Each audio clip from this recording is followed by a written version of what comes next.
Recently मैंने एक news पढ़ी थी कि एक इंसान ने एम्बुलेंस को रास्ता नहीं दिया। इमेजिन कि एक एम्बुलेंस तेज सायरन के साथ जा रही हो एंड किसी की जिंदगी के लिए ये एक एक सेकंड कितना इंपॉर्टेंट था, लेकिन एक आदमी उसको रास्ता नहीं देता। क्या ये सिर्फ इग्नोरेंस था या कुछ और? एक तरफ एम्बुलेंस थी एंड दूसरी तरफ एक इंसान जो अपनी छोटी सी जिद के कारण किसी की जिंदगी के जो इंपॉर्टेंट पल हैं उनको भी रोक रहा था।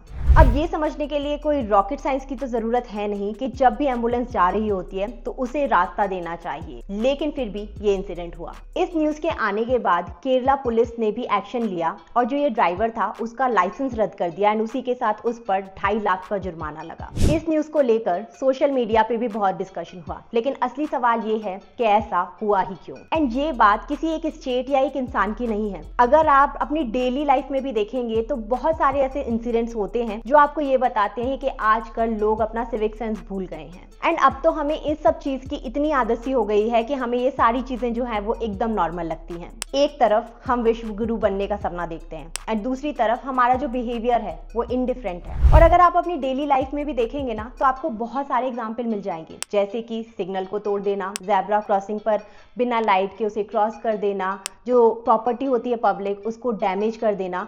और अगर मैं एक लिस्ट बनाऊंगी ना तो शायद एक पूरा जो वीडियो है वो इसी रेंटिंग में खत्म हो जाएगा। एंड सबसे ज्यादा दुख तब होता है जब इस तरह की न्यूज आती है, जैसे कि ये एम्बुलेंस वाली थी। एंड लास्ट मंथ भी एक न्यूज आई थी जिसमें जो रशिया से एक फॉरेन टूरिस्ट आई थी उसको एक आदमी डांस करते करते उसके पीछे पड़ गया एंड उसको इतना अनकंफर्टेबल फील हुआ। एंड ये कोई एक दो इंसिडेंट्स नहीं है, आप कई बार ऐसे न्यूज में आम पढ़ लेंगे कि इंडिया में जो है लोग जबरदस्ती फोटो खिंचवाना चाह रहे थे, किसी ने किसी का हाथ पकड़ लिया एंड हमें पता ही नहीं है कि जो वो पर्सनल स्पेस है वो सामने वाले को कैसे प्रोवाइड करनी है। अब आप में से बहुत सारे लोग कहेंगे कि ये जो है वो एक दो केसेस होते हैं इतनी सारी पॉपुलेशन में एंड बहुत सारे लोग हैं जो हेल्पफुल हैं। और मैं इस बात को मानती भी हूँ कि सच में बहुत एक बड़ी संख्या में लोग हैं जो एक दूसरे की हेल्प भी करना चाहते हैं, लेकिन प्रॉब्लम होता है जब ये एक दो केसेस हाईलाइट होते हैं ना तो जो हमारी इमेज है वो वर्ल्ड लेवल पर भी खराब होने लगती है। एंड इसका जो असर है वो हमारी रेपुटेशन के साथ मनी पर भी पड़ता है। एंड इसका सबसे बड़ा एग्जाम्पल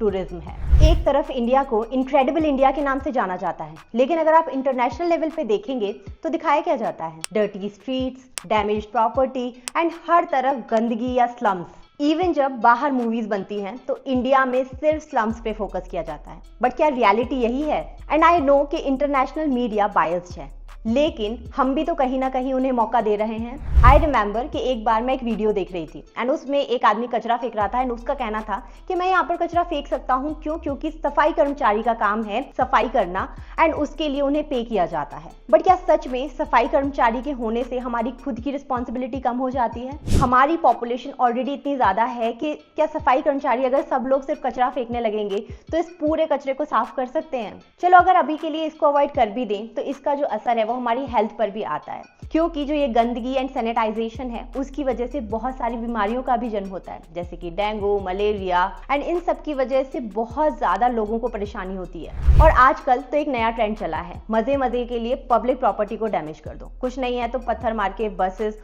और जो ट्रेन्स हैं उनके शीशे तोड़ दो, पटरी पर सिलेंडर रख दो।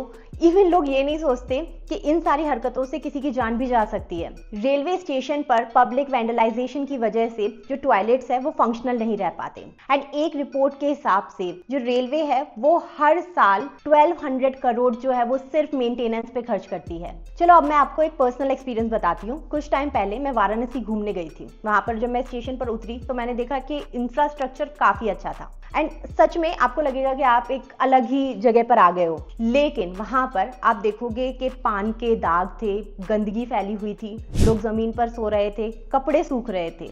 एंड सेम जो हाल है वो नमो घाट का भी था। वहां पर भी आपको बहुत सारी जगह जो है वो पान के दाग मिल जाएंगे। अब आप मुझसे कहेंगे कि इसमें गवर्नमेंट की गलती है कि वो पूरी तरह से इन सब चीजों को क्लीनिंग नहीं कर रही है, मेंटेनेंस नहीं कर रही है। लेकिन नमो घाट पे मैंने देखा कि जो ये पान के दाग थे ना उसे ऐसा लग रहा था कि किसी ने पोंछा है, क्योंकि थोड़े से लाइट हो गए थे। इसका मतलब है कि उसको साफ करने की कोशिश की जा रही थी। लेकिन जब तक आप पेंट नहीं करोगे तो आपको प्रॉपर जो क्लीन है वो नहीं दिखेगा और आप कितनी बार पेंट कर पाओगे या मेंटेनेंस पर कितना पैसा खर्च कर पाओगे। वहीं इंडिया में कुछ ऐसी सिटीज भी हैं, उन्होंने प्रूव करके दिखाया है कि चीजें चेंज हो सकती हैं। जिसका एग्जाम्पल हमें इंदौर, जिसको हम क्लीनेस्ट सिटी के रूप में जानते हैं, एंड इस बार तो सूरत को भी ये जो अवार्ड है ये मिला है कि उन्होंने ध्यान दिया है सफाई पर, एंड उसकी वजह से एक चेंज देखने मिला है। एंड इस चेंज में एजुकेशन एक बड़ा रोल प्ले कर सकती है। अगर बचपन से ही बच्चों को सोशल रिस्पॉन्सिबिलिटी सिखाई जाएगी तो हमें इसका असर लॉन्ग रन में देखने मिलेगा। एंड इसका ऑलरेडी एक जीता जाता एग्जाम्पल हमारे सामने है। हमने ऑलरेडी देखा है कि जापान में कैसे स्कूल में बच्चों को ये सब के बारे में बताया जाता है एंड सिखाया जाता है, एंड इस वजह से आज जापान की मिसाल दी जाती है। अगर हम कहीं भी सिविक सेंस की बात करते हैं या बात करते हैं क्लीनिंग की, इवन कई वीडियोस में हमने देखा है कि जो वहाँ की नालियाँ होती हैं वहाँ पे फिश तैरती हैं। इतनी सफाई तो मतलब पता नहीं, मैं इमेजिन भी नहीं कर सकती। भारत में एक बड़ी संख्या में लोगों को ये तक नहीं पता होता कि उनके जो डेली एक्शंस है उसका सोशल एंड एनवायरमेंटल इम्पैक्ट क्या पड़ेगा, एंड इसी वजह से एक इनडिफरेंस क्रिएट हो जाता है जो हमें आए दिन न्यूज में सुनने और देखने मिलता है। तो अब क्वेश्चन आता है कि ठीक है, ये तो लॉन्ग टर्म इम्पैक्ट हो गया क्योंकि बच्चे छोटे हैं, फिर वो उन पे अगर इम्प्लीमेंट कर भी दिया गया तो वो बड़े होंगे, लेकिन तब तक क्या?